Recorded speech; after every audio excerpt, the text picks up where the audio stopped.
به استادی کوچ خوش اومدید. من آریان حیدری و من بهروز نظری. اینجاییم تا در مورد مهمترین مسائل و دغدغه‌های شما در حوزه آموزش با هم دیگه صحبت کنیم. تو باید ببینیم بابت این رابطه عاطفی تو این سال چه هزینه‌ای میدی، چه چیزایی رو به دست میاری. باید حتی در یک رابطه خوب هم زمان بذاری. بپذیر یه جایی ممکنه یه پیام و یه دونه آهنگ برات بفرسته، یه خاطرات مشترک برات زنده بشه. طرف میگه که اگه الان باهاش کات بکنم مثلا تاثیر بد رو درس هم میذاره. به اون چیزی که نمیتونید در واقع ازش خروج کنید ورود هم نکنید دیگه. یعنی دیگه این دیگه واقعا حکم قطعی. دوستان عزیزم امیدوارم حالتون خوب باشه. در این قسمت از اپیزود استادی کوچ در مورد یک موضوعی میخوایم صحبت بکنیم که واقعا سخت بود انتخابش. خیلی من هنوزم نمیدونم صحبت کنیم یا نکنیم. آره.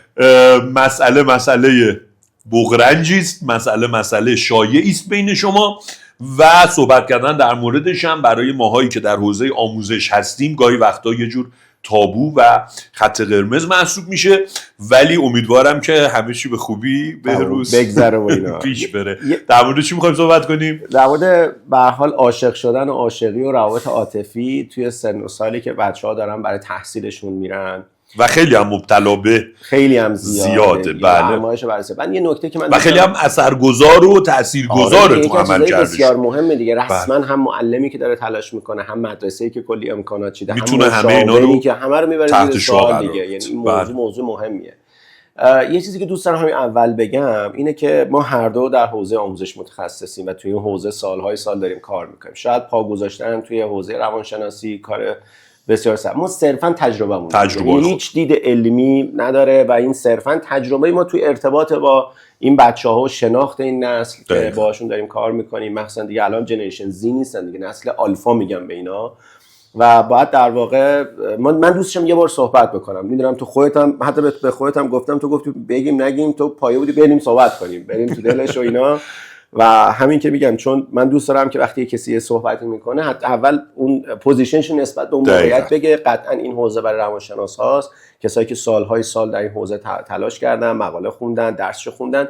ولی ما دوست داریم حالا تو این رسانه‌ای که داریم یه گفتگویی بکنیم دیگه، اشکالی که نداره، به کسی هم که ان شاءالله بر نمیخوره. ما هر چیزی که داریم میگیم در واقع تجربه زیسته من و آریانه، ان شاءالله که به همه شما هم بتونه کمک بکنه و اینا. حتما هم چجوری شروع کنیم؟ من میگم مثلا قبل از اینکه وارد رابطه بشیم مثلا کلا قبول داری انسان و یک به روابطش دیگه، رابطه‌اش. من همیشه میگم الان فرض کن همه چیز دنیا مال تو باشه، یعنی بگن تمام جت های شخصی دنیا، تمام ماشینای بوگاتی، همه چی مال، ولی هیچکی نیست. هیچ تمام میشه دیگه، یعنی تمام میشه، یعنی همه چی کل جهان تنها تو، همه چی مال تو، یعنی همه کاخا مال توه. و من فکر کنم این روابط یه قسمت مهمه، چه بگیم روابط همه جوره دیگه، شغلی، کاری، خانوادگی.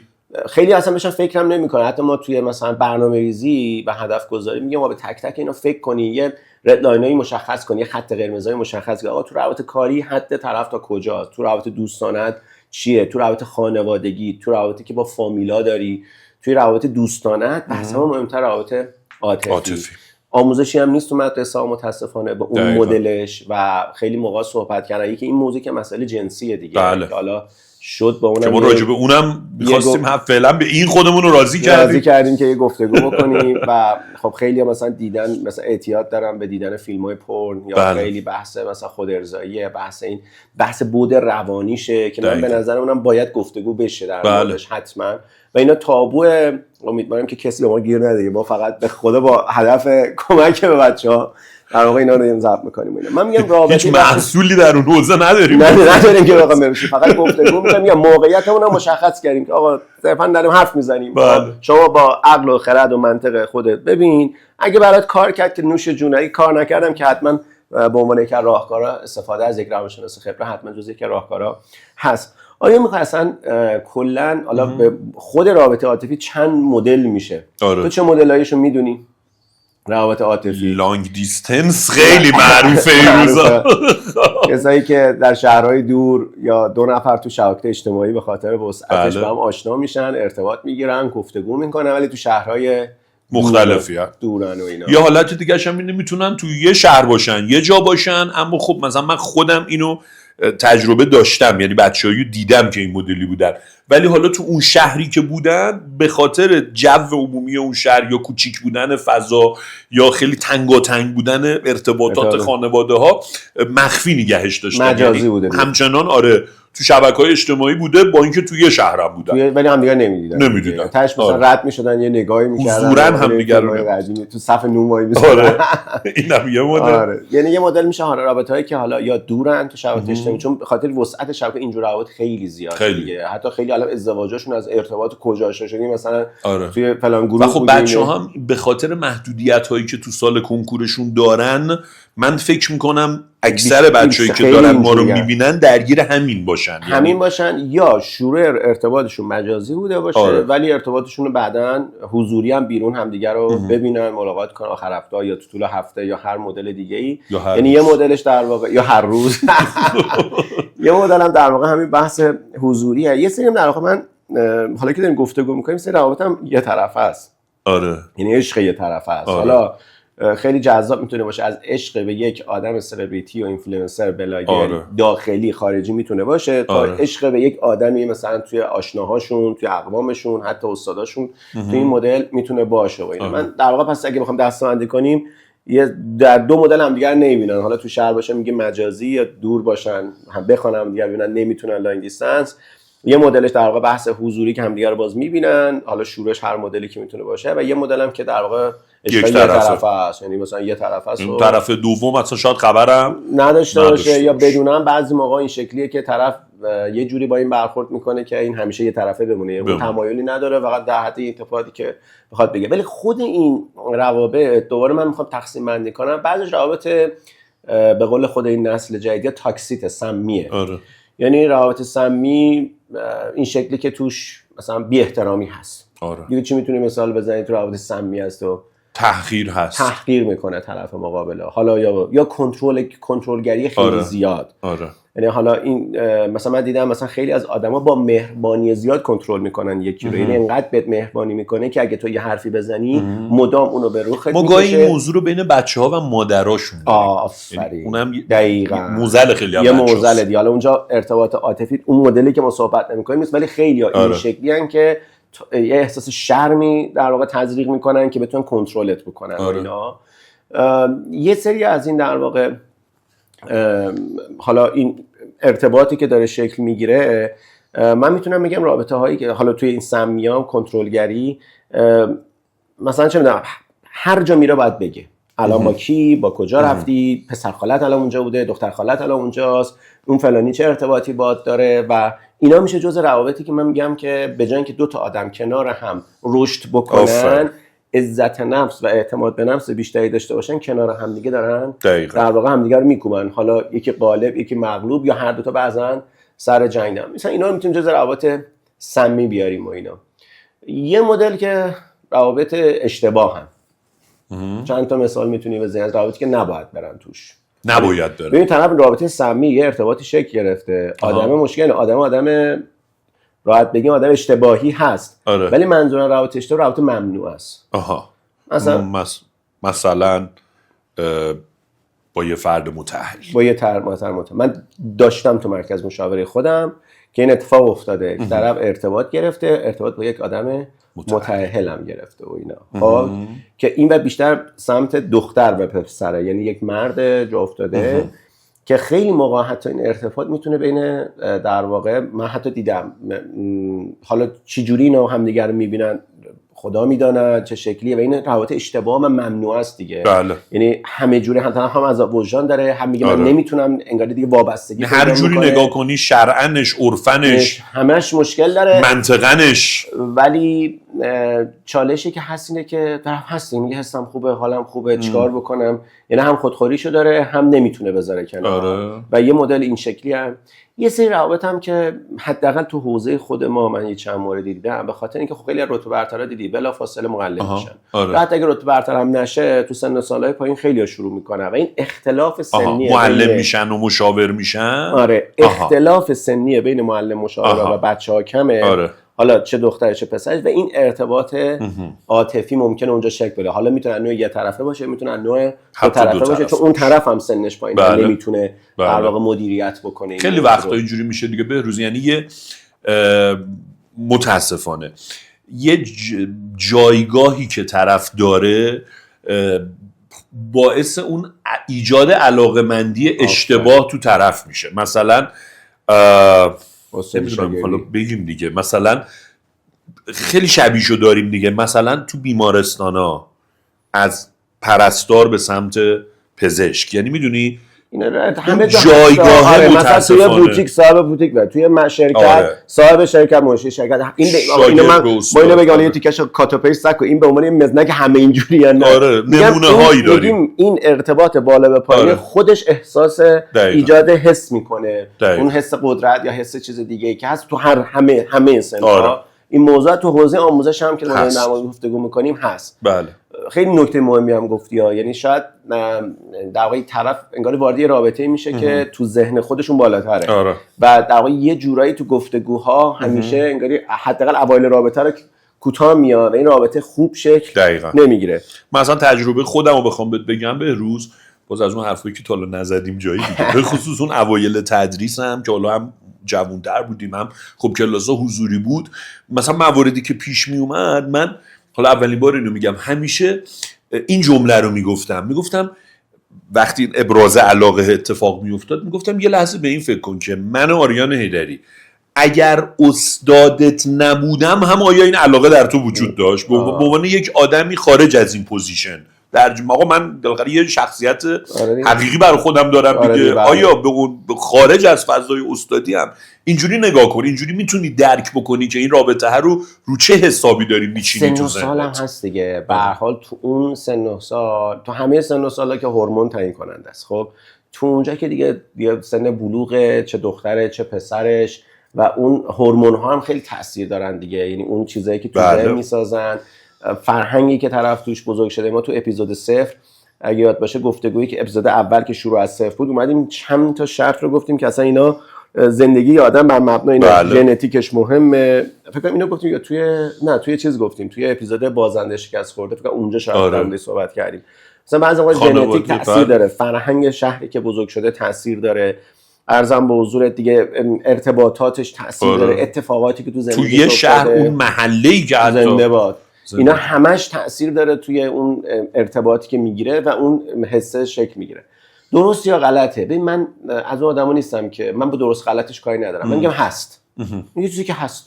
حالا من در جایگاهی نیستم بگم درست یا غلطه. اصلا خیلی موقع اصلا طرف همین تو اونجا به یه ازدواج شده و خوشبختن و خوشحالن و رفته. من الان میخوام بگم اون بچه‌ای که نشسته پای صحبت ما و درگیر این ارتباطه ولی درس خوندن براش اولویت مهمی داره. یعنی حالا بیایم مسئله رو بیاریم تو حوزه بچه‌هایی که تو رنج سنی 17 18 19 و کنکور دارن. پس ما یه سری روابط رو به طور کلی گفتیم و ورودش هم ورود نمی‌کنیم. نمیدونیم شاید بده شاید. من که قطعاً که هر کسی باید یک عاشقی رو تو این دنیا تجربه کنه. حتما باید ارتباط عاطفی خوب رو تجربه بکنه. حتما. اصلا بعدش هم تجربه باید بکنه. آره بعدش هم باید تجربه کنه ببینید چه شکلی. یعنی مثلا یک بخش مهم زندگی آدمو فکر کنم که بخش دستاوردهای مالی و شغلشه. یه بخشش قطعا روابطشه. یعنی میشه بگی که مثلا نرو سمت. من میخوام بگم این روابط توی این سن و سال به هزاران دلیل مثلا برای اگه یکی مثلا آقا دانش آموز نیست در واقع یا مثلا چون توی حرفه دیگه داره فعالیت میکنه مثلا در اون اصلا موضوع ما اصلا دیگه حالا بیایم اختصاصی. من میخوام دانش آموز با لایقش درس و این موضوع داره اذیتش میکنه. حالا اینو با چیکار بکنیم؟ خب قبلش یه سوال. دانش آموزه. اولویتش هم درسه. توی رابطه هم خوبه. اصلا اینو بمونه. من خیلی اینو شنیدم. خب. اصلا طرف میگه که اگه الان باش کات بکنم مثلا تاثیر بد رو درس هم میذاره. حالا اصلا اینش هم نبینیم. آقا خوبه از رابطه‌ای که توش هست حالش خوبه. فرضم کنیم اشتباه نمیکنه. این آدم واقعا خوبه. من تو اینجور من حالا تو راهکارا میخوام در موردش صحبت کنم. من اینجور مواقع میگم که به تعویق بنداز. آفرین. یعنی با اون طرف مقابلت اگر واقعا احساس میکنی که اون آدم در واقع درستی داره زندگیته یواش یواش کمش کن دیگه. البته میگم من حس خودم رو میگم رابطه عاطفی و عاشقی عین اعتیاد میمونه. از نظر من هیچ فکت علمی نداره ولی احساس میکنم اون دوپامینایی که تو مغز ترشح میشه آدما دیگه عادت میکنن بهش مثلا خیلی‌ها به همین صبح بخیر عزیزم و شب بخیر عزیزم عادت کرده و اگه مثلا 2 روز نباشه انگار یه چیزش کمه. بله. یعنی صبح پا میشه و اونو نمیشنوه دیگه امروز. و یه جوریه، کجاست، چه شکلیه. به اینکه در یک ساعتی روز همیشه یک سری جمله ها رو بشنوه عادت کرده. و این اذیت کننده است. من هم میگم اگه الان رابطه عاطفی رو بذارم کنار من اذیت میشم. بله من اینو میپذیرم. ولی باید ما یه مفهومی داریم توی بیزینس میگن کاستم بنفیت، یعنی هزینه فرصته. تو باید ببینی بابت این رابطه عاطفی تو این سال چه هزینه‌ای میدی، چه چیزایی رو به دست میاریم. خب آره حس و حال خوب رو داری ولی ممکنه دستاوردات کم باشه اگر ارتباط عاطفی طوری باشه که یک زمان زیادی ازت بگیره. به هر حال در طول روز مدتی رو میخوای تلفنی صحبت کنین، تو پیام بهش بدی، یا حتی اگر در طول هفته یک بار اصلا من میگم در طول هفته ببینیم، به هر حال تو توی رقابت بزرگ شرکت کردی. متاسفانه رقاب جنگ دیگه. آقا بعد خوبه انشالله همه شما بخونین، برین مسئول بشین، به عوضش بکنین نظام ورزشیابی رو انشالله. من که زورم نمیرسه، من خیلی موقع با خودم گفتگو کردم اگه زورم برسه هزار تا کار دیگه میکنیم. من بچه‌ها گفتم اگه اول باید بری بالای کوه، بالای قله وایسی تا صدا به یه جا برسه دیگه. حالا تو این پایینای وایسا هر بزن، هیچ اتفاقی نمیفته. برای همین میگم حتی اگه رابطه عاطفی خوبم هست، حالش هم خوبه، باید به تعویق به هر حال تاثیر میذاره. بحثت میذاره. من نمیتونم بگم، یعنی فکر کنم خیلی زود رفتیم تو راهکارا، اب نداره اصلا این صحبتمون خیلی مرتب و منظم هم نباشه. نه من اصلا قبلش هم گفتم هم گپ بزنیم. یعنی ما بگم دیگه ما یه چی آماده کردیم اینجا نوشتیم سرتیترا رو، ولی به آریان گفتم ولش کن فقط گفتم. ما برای پس 2 حالت عملا یه نسخه مشترک پیچیدیم. یک، اگر تو رابطه‌ای هستید و فکر میکنید چه بسا خوبه و خوبه و 2 اگر نه حالا خوب یا بدشو کار ندارید ولی حس میکنید تموم شدنه هم الان میتونه شاید یه ضرر بزرگتری باشه نسبت به در این 2 حالت ما توصیه‌مون به تعویق رابطه است. اولی تعویق، دومی خط مثلا اگه واقعا میبینه مرز بذاره، یعنی یه سری خط قرمز مشخص کنه که آقا تو این ساعت ها کاری نداشته باش. بعد حتی مدل تعویق هم مهمه ها، یعنی ممکنه که اون آدم اگه طرف آدم شایسته‌ای باشه، اون طرف مقابل که اینا با هم چه دخترش چه پسرش همدیگه رو حساس نکنن. این به هر حال یه حسی وجود داره که آدما خوششون میاد یه سری چیزا رو بشنون که آقا من برای طرف مهمم، یا اگر مثلا استوری نذاره که این آدم اذیت بشه، پیامی نذاره، یا مثلا یه نشونه هایی نده که یعنی این تعویق به روزی میشه که ما اگر داریم فرض میکنیم رابطه خوبیه، پس طرفمون آدم حسابیه و تو با یه آدم حسابی میتونی بشینی خیلی منطقی صحبت بکنی و قانعش بکنی که من الان وضعیت برحال زندگی با هم میخوایم بسازیم. و اگه قراره به رشد هم دیگه کمک بکنیم، ما میتونیم رابطه رو کم رنگترش بکنیم یا به تعویق بندازیم. و داشتی اینو میگفتی و در این حین یه خط مرزایی هم تعیین بکنیم که خیلی همدیگه رو اذیت نکنیم. ببین یه چیزی که الان خیلی قشنگ راهکاره دیگه. یعنی من واقعا یه راهکاره درستیه. تو یه چیزی لابلای صحبت گفتی خیلی خوب بود، یا کنترلش کنیم یا مدیریتش کنیم. بعضی جا رو نمیشه صفر کرد. یعنی من دیدم مثلا میگن حذف حواس پرتی، میگم هر جا این جمله رو شنیدی ول کن، مثلا نمیشه. حذف اهمال کاری همچین چیزی نمیشه. ما میگیم مدیریت اهمال کاری. حالا ممکنه که مثلا تیتر منم مثلا ممکنه یه پست داشته باشم بنویسم رهایی از کمال طلبی، ولی تو گفتمانم میگم مدیریت. کلمه درست مدیریته. بعضی چیزا رو باید کنترل کنی آسیب نزنه. کنترل یعنی از یه حدی بیشتر نشه. مدیریت یعنی حالا تا یه حدی تو بتونی آروم آروم کمش هم بکنی. مثلا گوشی دوباره یکم موضوعاتی که بعد میتونیم در موردش حرف بزنیم. مثلا یه مقاله میخوندم نوشته اعتیاد به گوشی بعضن در واقع گذاشتنش کنار از اعتیاد به مواد مخدر سخت‌تره. نه اینکه اون ترک اون آسونه، میگه ترکیب ببین چقدر سخت‌تره. یعنی میگه بعضن این شکلی بر هم یه مشاور میگه گوشت رو بذار کنار، من خندم میگه میشه آخه. قربونه برم مثلا بگه سیگاری بگه از فردا دیگه نکش. نمیشه آخه، اصلا اعتیادشه، اصلا بدنه درد میگیره و کلی اتفاق تو این بدن داره میفته. این مغزه که تو یک جای تاریک به نام جمجمه است، هیچ ورودی به جز چشم و نمیدونم گوش و حس لامسه و چشای بویایی هم نداره و کل جهان با این 5 تا حس داره میگیره. و این یه سازوکاری داره توی مغز اتفاق میفته. برای الان داریم میرسیم به اون جمله که واقعا بعضی جا رو باید کنترل کرد. هم یه جور اعتیاده. به هر حال اون هورمون‌های دوپامین، می‌بینی که هورمون عشق اسمش چیه؟ شنیدی تا حالا؟ دوپامین هورمون شادیه. اکسیتوسینه. اکسیتوسین میگه و به شدت هم میدونین که متقابل هورمون کورتیزول که موقعی که استرس استراب داریم در واقع ترشح میشه، یعنی هورمون استرس یا استراب در واقع بهش میگم. باز من میگم من اینا رو خوندم، مطالعه زیاد دارم، من متخصص خیلی چون خودم حساسم روی موضوع میگم.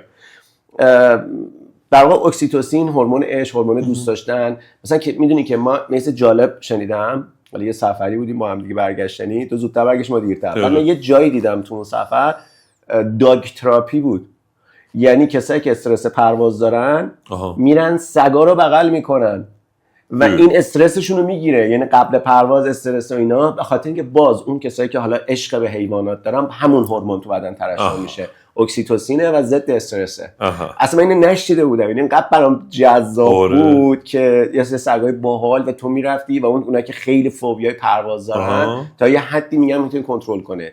حتی میگن مثلا حالا من اینو الان یه دقیقه کات میکنن دعوت به نمیدونم فلان، اینا این چیزا نیست، میخوام میگم هست، اینا چیزایی که در جهان بهش فکر کردن هست. حالا من چیزاشو میگم اینجا به هر حال این هورمونه داره ترشح میشه، هورمون اکسیتوسین، هورمون عشق، طرف هم دوست داره، ولی اینا اعتیاد آوره دیگه، یعنی دوپامین، اندورفین، اینا همه چیزایی که من همیشه میگم انگاری فرض کن که یه کل مغز تو یه داشبورد داره، تو این داشبورد یه هورمونه، این هورمون هر یه کاری میکنن.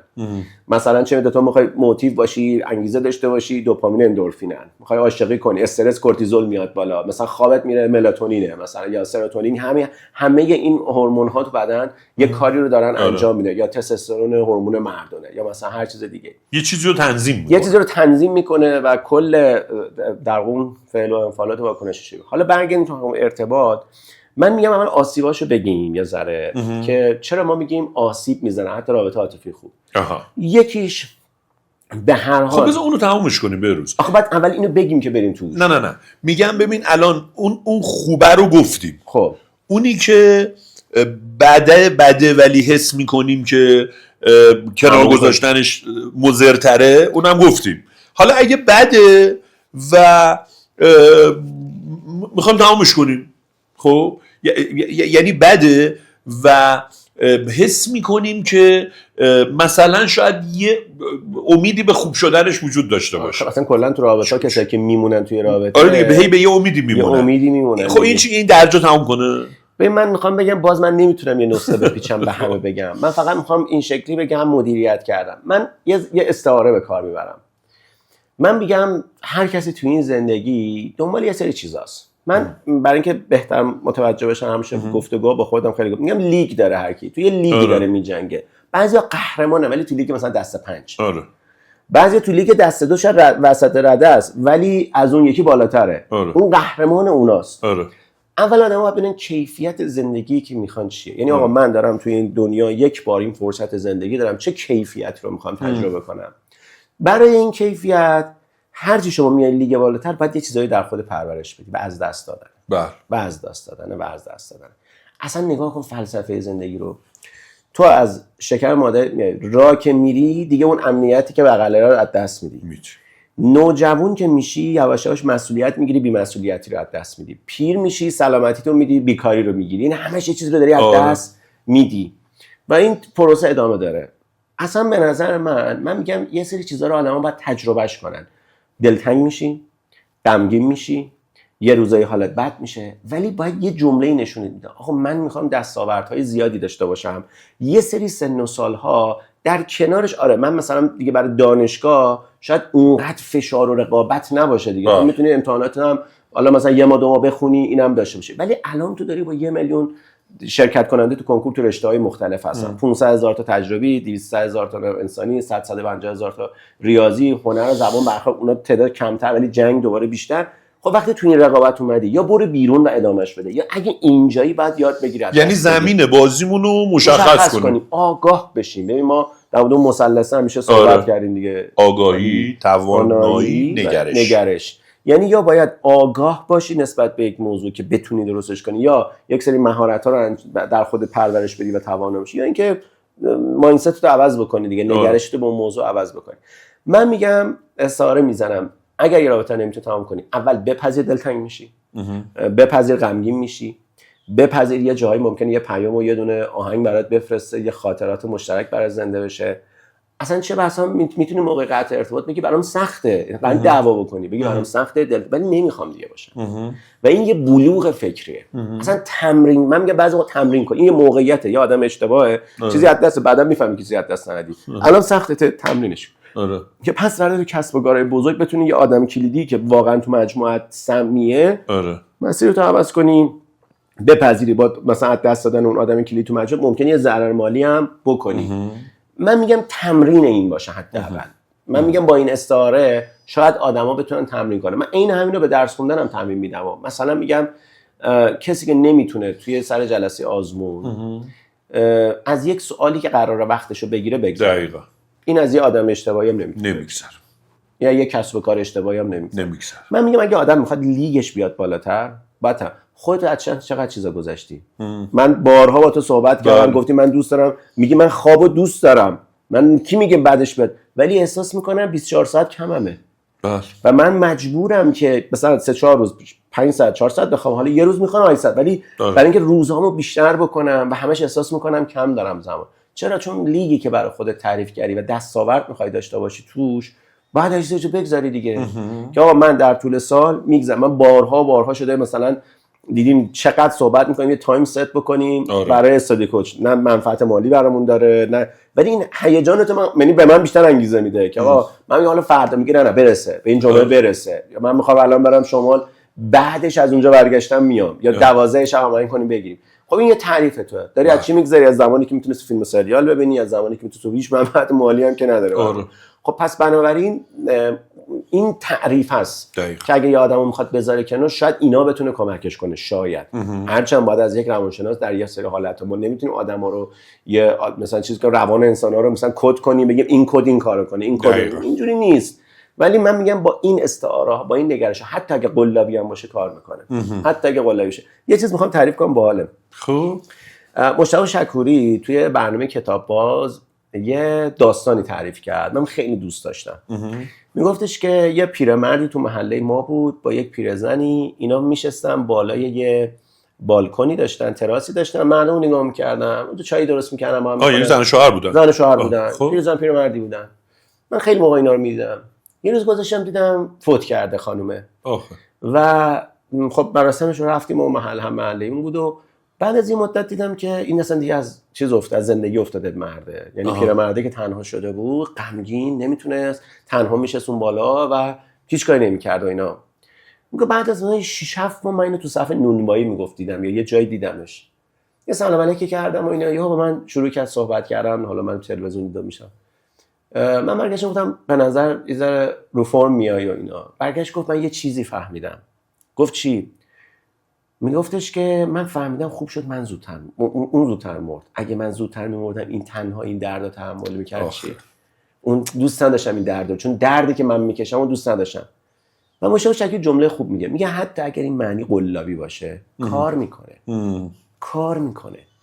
بعضی موقع ها ما نمیخوایم دنبال، من میگم این معنی قلابی شاید کار کنه، یعنی تو رو از اون درد بکشه بیرون. حتی اگر به طرف بگی خوب شد که تو زودتر مردی، کم چه آرزویی میکنه. میگه حالا تو شرایط هم یه معنا برای خودم میسازم برای گذر از خیلی از روابط عاطفی که سمیه و خوب نیست. من میگم اونی که خوبه، اون آدم حسابیه که برخواد یه حتی مرزی میذاری، تو رو خدا من اذیت نکن، استوری حساس تو نذار، برام یه آهنگ عاشقانه نفرست، ارتباطمون تو هفته همین 2 ساعت بشه گفتمان بکنیم، مسائلی که روش حساسمو در موردش حرف نزن. اگه میدونی من مثلا رو پسر خالت حساسم نگو دیگه اون. یا اگر میدونی مثلا رو اونا گفتگو نکن، من حساس نکن، بهم دلگرمی بده، حتی دروغکی بگو تو این هفته همش تو خونه بودم اگه بیرون رفتی. یعنی بهم بگین، چون به هر حال دیگه ذهن دیگه اگه جای مهمون رفتی من نفهمیش اثری نداشته باشه، نگو اینا رو به من. یه دوباره فیلمی بود این حامد بهداد با اون زنه میگفت ببین اگه یه روزی ادای روشنفکرا رو درآوردم گفتم که هر چی هست به من همیشه دروغ بگو. به من بگو که من فقط به تو فکر میکنم، به هیچ وقت من ادای روشنفکر، ولی من توانشو ندارم. بعضی موقع میشناسی خودت دیگه، یه موقع گفتگو میکنی مدیریتش کنی، یه موقع نمیتونی، بعد بگذری. ولی برای گذشتن نیاز به اینجور نگرش‌ها داری، به یه بلوغ داری که خب تو این سن و سال خیلی سخته. شاید این معانی که الان داریم میگیم برای خودشون پیدا بکنن، برای اینکه بخوام کیفیت زندگی بالاتر، از دست دادن تجربه کنن و بپذیرن دلتنگ میشن. بله. اصلا بپذیره، یعنی اصلا بدونه که میخوام اینجوری باشم. خیلی هم میگن دیگه وقتی میخوای یه چیزی بگذری، اون وقتی یه چیزی رو میخوای بعد بدونی که بابتش حاضری از چی بگذری، یعنی اونو ببینی راحت تره. یعنی من مثلا این میتونه یه ذره کمک کننده باشه به بچه‌ها، امیدوارم. حداقل من تو موردهای دیگه در واقع من خیلی کمک کردم. مثلا تو کسب و کار بوده، یه کار سخت می‌خواستم بکنم، تصور می‌کردم وقتی تو می‌خوای اونجا باشی باید بتونی این کارو انجام بدی. چون اون بزرگه رو تجربه می‌کردم و برای خودم معنا می‌ساختم، اینو راحت انجامش میدم. گفتم تمرین برای اون بزرگ است. یا این کارو الان باید از این بگذرم، الان باید سخت کار کنم، تمرینشه. میگم آریان حالا در مورد راهکارا بازم صحبت کنیم. بریم یه ذره سراغ مشکلات. چه مشکلاتی یک رابطه عاطفی برای یک دانش آموز میتونه ایجاد کنه؟ خب اولیش که قطعا زمان. یعنی اینکه شما باید حتی در یک رابطه خوب هم زمان بذاری. حالا در یه رابطه خوب زمان خوبی رو سپری خواهی کرد، در یه رابطه بد زمان بدی رو سپری خواهی کرد، ولی زمانه رو منبعت باید بذاری. و خب یکی از قطعا منابع اصلی ما در سال کنکورمون بحث زمانه. پس ما زمان رو از دست میدیم. یه دونه زمانه و من فکر میکنم به روز از زمان مهمتر، چون خیلی وقتا دیدم که بچه ها حتی ادعا میکنن که نه من زمان درس خوندنم تحت تاثیر قرار نمیگیره، اصلا فرض کنیم این ادعا درسته، اما واقعا اون تمرکزه از دست میره. یعنی چه بسا که بچه نشسته کتابرم باز کرده، کتاب یعنی تو بری تو اتاق واقعا انگار داره درس میخونه، اما تمرکزه یه جای دیگه است. من خودم فکر میکنم که من تمرکزه رو بیشتر از زمان مشکل میدونم. و یادم میاد که در واقع سال کنکور ارشد خودم بود که در واقع شروع آشنایی من با خانومم بود. من اول رابطه خیلی دغدغه رو داشتم به روز، یعنی میفهمیدم که اگر برم توی رابطه تمرکزه رو از دست میدم، ولی خب رفت ولی کنترلش کردم واقعا. یعنی باز اگه زودتر بخوایم بریم سراغ راهکارا، واقعا اینایی که تو گفتی رو در ناخودآگاه، حالا جوون بودیم بالاخره ولی انجام دادم. یعنی خط قرمز مشخص کردم، زمانها رو محدود کردم. یعنی زمان حال تو دیگه دانشگاه رفتی، آره و کنکور ارشد بود واقعا، میدونی رقابت این شکلی آره این شکلی نبود. یعنی میخوام بگم این مشکله به نظر برا من خیلی بزرگ بود، واقعا خیلی میترسیدم از بیشتر از زمان اینکه تمرکزم رو از جایی که هستم. نمیدونم بعضیا میگن ما مردا این شکلیم که یعنی خیلی دوست داریم که وقتی یه هدفی داریم تمام وجودمون اون تو باشه. من نمیدونم شاید واقعا خانوما میتونن چند تا موضوع رو هندل کنن، نمیدونم. برا من خیلی دغدغه بود. برا من خیلی دغدغه بود. من میخوام بگم که قبول داری که حتی رابطه خوب به هر حال توش مشکل پیش میاد. رابطه خوب هم مشکل پیش میاد، حتما همینه. من میخوام بگم اصلا بحث اینه که اصلا تو زمانت هم مدیریت کنی. ممکنه 2 هفته از سالت یا مثلا مهمترین سالات باشه یا اتفاق بیفته، دعوایی بشه، زن و شوهرن خیلی هم خوبن، هم دیگر هم دوست دارن، ممکنه مثلا 2 هفته در سال یه موزلی پیش بیاد. هم قبلش خیلی با هم خوبن هم بعدش خیلی با هم خوبن، ولی خب اون 2 هفته در یک زندگی نرمال اینا اشکال نداره 2 هفته، ولی واقعا در یک زندگی کنکوری من نمیتونم 2 هفته رو تصور کنم. برای طرف هم میتونه دیگه به کلاس خودت برگرده 2 هفته دیگه چی. یعنی حالا بعد 2 هفته مثلا تو ایام جمع‌بندی الان داریم ضبط می‌کنیم، الان خیلی مهم‌تر هم میشه اینجا بعد فکر کن دیگه چقدر میتونه چیز باشه. دقیقاً.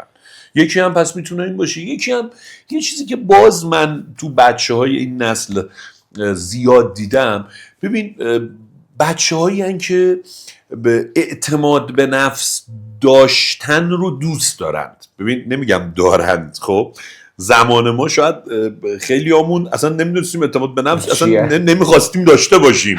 خب خیلی هاشون دوست دارن که داشته باشن. تاثیر سوشال دیگه. دقیقاً.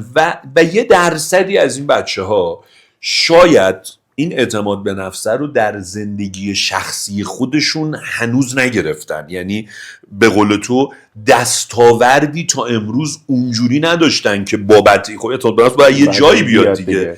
این اعتماد به نفس گرفتن رو از طرفشون میگیرن، از اون رابطه میگیرن و بعد شاید رها کردن رابطه این اعتماد به نفس رو خودشون اینم میشه مشکل دیگه، در واقع از بین میبره. که خب من واقعا توصیه‌ام به بچه‌ها اینی که اجازه بدید و ناراحت نشید که بگیم آقا بالاخره کوچولویید دیگه، یعنی هنوز شاید خیلی اون تجربه زیادی و من مطمئنم که بهترش انشاءالله نصیبتون خواهد شد. یکم اگه صبوری کنید و این من میگم آدمای شایسته میان سراغتون، میان حتما میان و هر چی شایسته تر باشی آدمای شایسته تری هم میان سراغت، حتما همین. من توی کتاب اثر مرکب داره هاردی نوشته یه جمله‌ای داره، میگه که من هر وقت میرم توی سری سمینارها میگم که همسر دلخواهتون رو لیست کنید یا آدمی که دوست دارین باهاش تو رابطه برین، پارتنر عاطفیتون. همه میشن مینویسن از تحصیلاتش، از ظاهرش، از مثلا چه میدونم فرهنگش، از نوع تفریحاتش، از کسایی که متأهلن یا مجردن. حالا اگرم مثلا میگم مجرد دوستش همسر چه شکلی بود مثلا، میگه لیست کن. بعد میگه همه میگن که خب حالا چجوری به اون برسیم؟ میگه نه سوالی نیست چجوری، حالا بگی که اون با کی ازدواج میکنه. حالا ویژگی اون آدمه رو بنویسی، اون آدمی با ویژگی تو، حالا تبدیل به اون آدمه شو، به اون میرسی. من میخوام میگم دقیقاً در راستای تو، شما اگر زمان بدین و این لیگتون بیاد بالاتر، شاید تو با قهرمان لیگت هم اصلا بری تو رابطه، ولی وقتی 3 تا لیگ بالاتر میبینی که باخت دادی. و بعضی موقع فرصت دادن و گذر کرده، من دوست باشن ارتباط بگم بعدا ان شاءالله در دانشگاه اکیپ میشن، انجمن نمیدونم دانشگاهی تشکیل میدن، تجربه‌های کار میرن تو کارهای گروهی میکنن، اینا فوق العاده است. اصلا مگه میشه جوونی رو تجربه؟ ولی من میخوام میگم یاد نیا تو این بازی با صحبتام تکرار اومدی دیگه، باید الان دیگه بازیت اینه. من روی این موضوع دارم چیز میگم و اینا. یعنی تو میتونی بگی که آقا نه من کنکور انقدرم برام مهم نیست، انقدرم دغدغه‌ام نیست، پس بعداً هم دیگه دهن ما رو خانواده‌ت هم سرویس نکن دیگه. من از الان شروع کنم میشه همایشو اگه بیام فلان میشه نهایی چرا فلان. آقا بس اصلا یه لیگ دیگه لیگ تو عوض کن، کاری به لیگ این نداشته باش. یا به قول تو آقا اگه ما این فرصت رو بدیم، شاید ما الان مثلا تو لیگ دسته چه میدونم تو لیگ ایرانی مثلا، حالا یه تیمی هم یه جوری یه پرسپولیس نامی هم هست قهرمانش میکنن، از اونورم یه لیگ آسیایی داریم که یه تیمی هم اونجا چندین بار قهرمان شده. لیگا فرق میکنه. آره. و من فکر میکنم که مجموعه اینا، بعید میدونم الان بچه‌ای که دارن ما رو میبینن تو رابطه باشن و مجموعه همه این مشکلاتی که ما گفتیم و با درصد کم و زیاد دارن تجربه میکنن. آدمی که باشون ارتباط میرن هدف مشترک داشته باشن، خیلی مهمه. خیلی مهمه. یعنی اینکه مثلا فرض بکنید که آقا پارتنرمون باز یه جورایی یه لیگ دیگه میشه، ولی حالا یه تفسیر دیگه، آقا اصلا فضاش فضای درس نیست. اصلا ما نمیگیم خوبه یا بده، انتخابش اصلا همین. ما امروز بهش گفتیم برو لیگ تو انتخاب کن، رفتی لیگ دیگر انتخاب کرده و تو اگه موفقم اصلا خوبه، توش هم خوبه، خیلی اصلا نمی‌کاره بدی کرده، ماشین داره دمش هم گرم. آره. یا اینکه مثلا چه میدونم رفته داره فضای هنری رو تجربه میکنه، اصلا یه قصه دیگه است، خیلی هم عالیه، خیلی هم باحاله، خیلی هم خوبه. ولی وقتی این در واقع مسیره بخواد یا اون تارگته بخواد فرق بکنه، تمام این مشکلاتی که گفتیم به نظرم دوبل میشه، سوبل میشه. دقیقاً. خیلی بد میشه. و این هدف مشترک هم خیلی مهمه دیگه. توی زخم کاری یه جا هستش که توی زخم کاری فکر کنم 1 یا 2 که این سمیرا زن مالک به این کیمیا تو ماشین میگه که این عشق نیست که آدم‌ها رو کنار هم نگه هم داره، این هدف مشترکه که آدم‌ها رو کنار هم کاملا. و این بعضی موقع ممکنه که تو میتونی یک وکیل خبره بشی.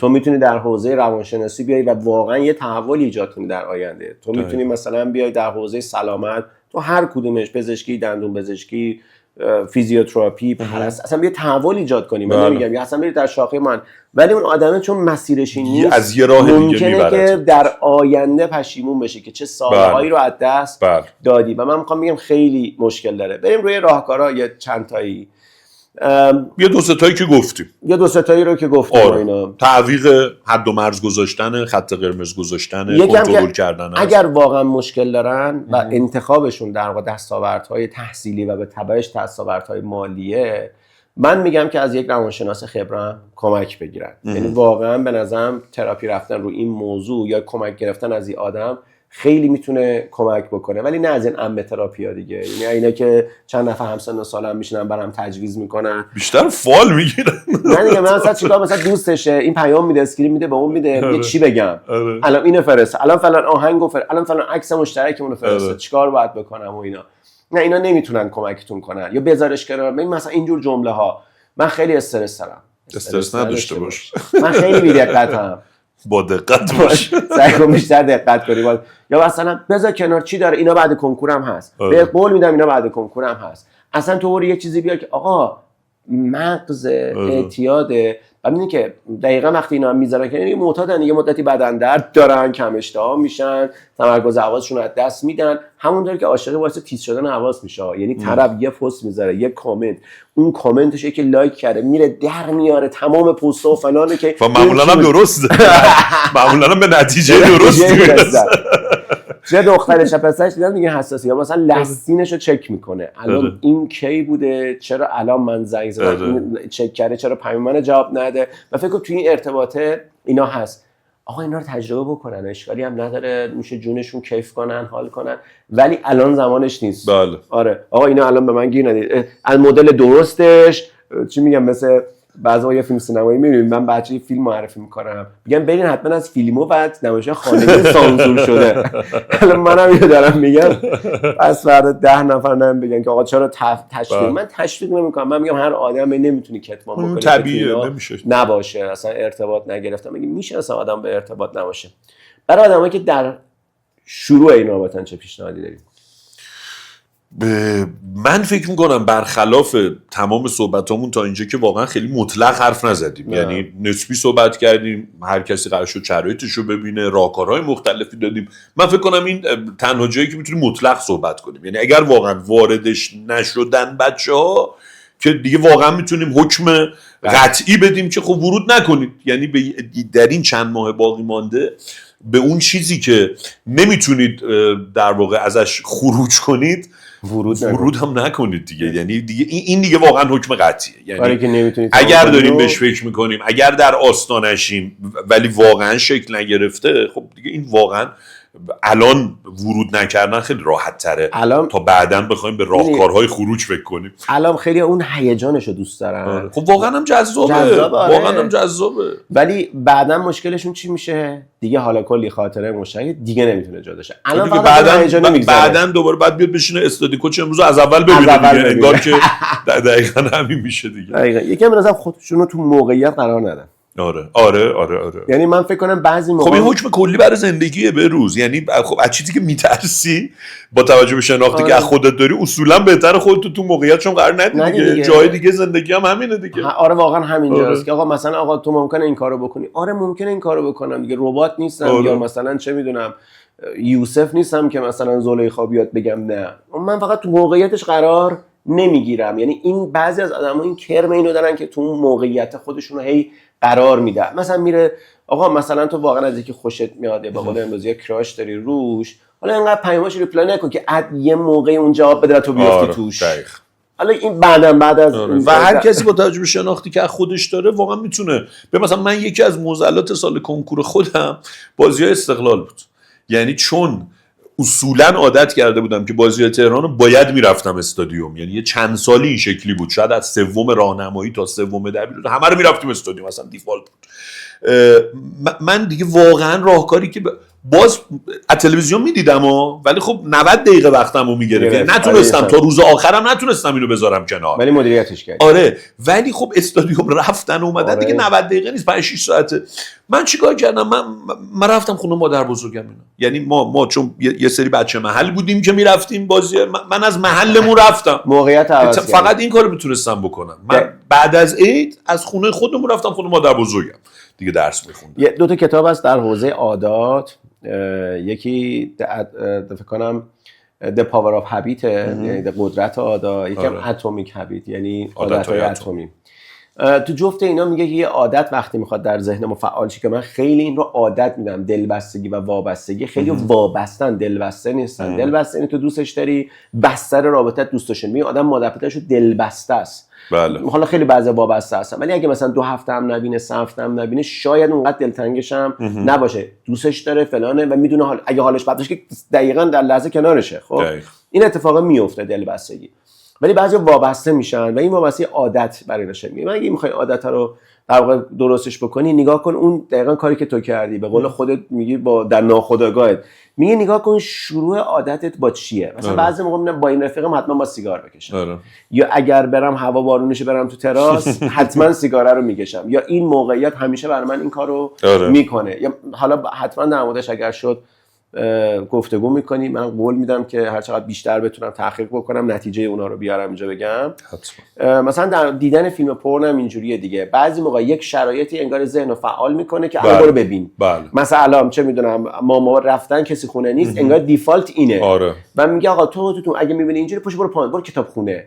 موقعیت داره. تو میگه پاشو برو خونه مادر بزرگه، تنها نمون که آقا این در واقع این اتفاق برات نیفته. من به نظرم این که چجوری این استارت هم میخوره کمکه و بعد بچه‌ها بپذیرن که خیلی از اینا رفت و برگشتن. یعنی میگه باشه الان جوگیر میشه، پیام گوشی رو برمی‌داره، پیام میده تو بالغی بیا با هم صحبت کنیم، و بعد 6 روز میگه نه نمیتونم. باید درد اولش هم به جون بخرن. یعنی باید درد اولش به جون بخرن. نمیشه.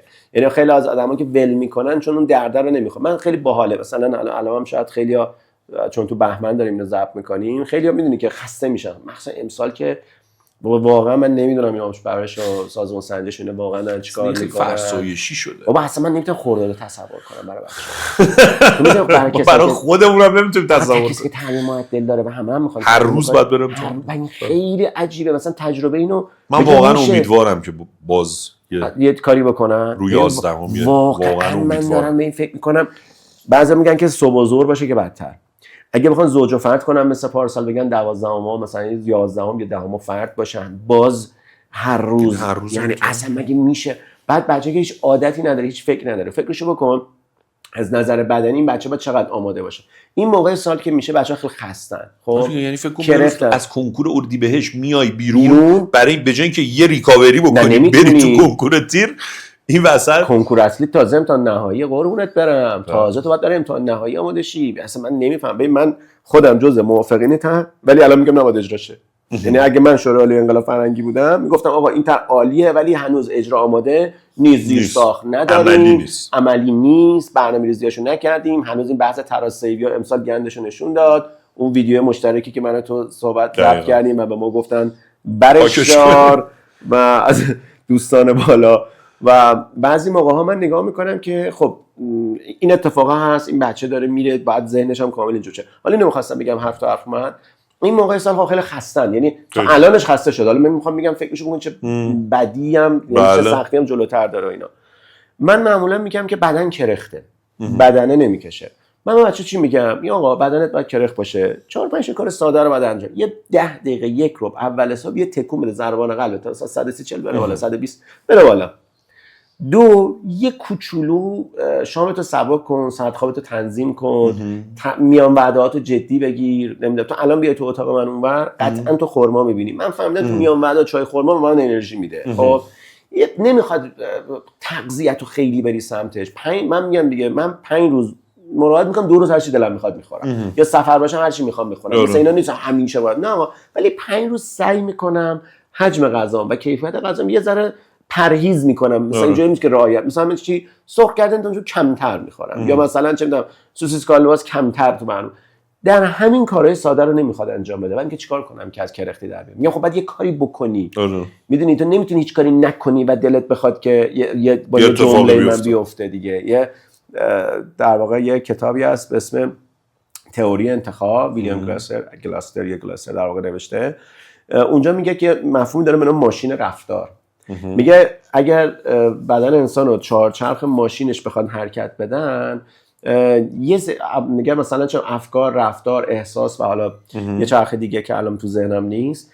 یه چیز خیلی جالبی که داره میگه که آقا تو باید یه کاری بکنی که حالت خوب بشه، نه که حالت خوب باشه یه کاری بکنی. یعنی برای اینکه این چرخت را بیفته زندگی رو برعکسه. با فکر کردن چیزی تو یه کاری میکنی حالت ولو کوچیک فکرت درست میشه یا همه چی درست میشه و ماشین حرکت میکنه. دقیقاً به نظر من بچه‌ها باید یه سری چیز کوچولو رو امتحان بکنن و دردش هم بپذیرن دیگه. الان برای روابط عاطفی هم قطعا درد داره، هرچند این مسئله خیلی بزرگه. در حالا ما نمیدونم چند دقیقه شده، فکر کنم نزدیک 40-50 دقیقه شد ما صحبت کردیم.